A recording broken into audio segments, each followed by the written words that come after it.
My next question's for you, Carla. It's about, I guess, some of the work that you're doing with Austrade and how it plays a critical role in trade policy, government initiatives, but how, I guess, they're supporting education and skills.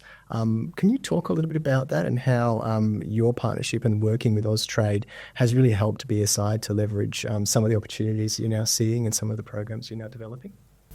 So Austrade has been quite an important part of our transnational journey as a company and as an organization as well.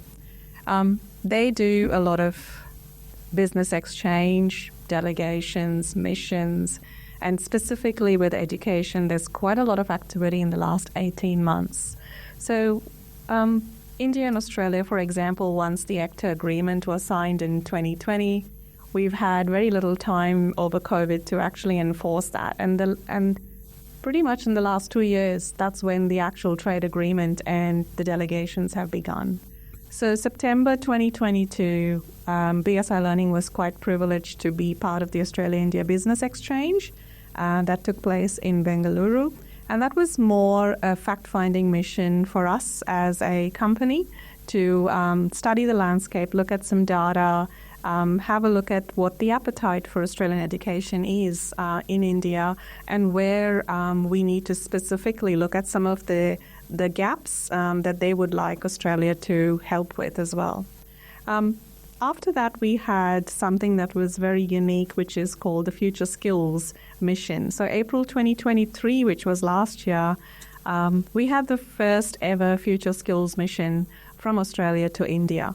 And this is speaking to what Dr. Manna just said about the NSQF, the National Skills Qualification Framework, and a lot of G2G and B2B conversations about how can the Australian qualification framework and how the framework is put aside, 100 years of credibility behind it, help with how India is trying to forge its journey into embedding skills education into their institutions and taking the national education policy and internationalization of education. So that's where the whole experience began.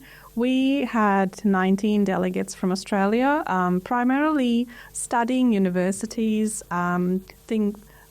Symbiosis, for example, the Bombay Stock Exchange. We went to IIT in Chennai, and it's basically a mission to try and find how skilling plays a part in some of these education systems. Whether it is an easy way to embed skilling, what is NSDC's role in the actual skilling of India as a nation.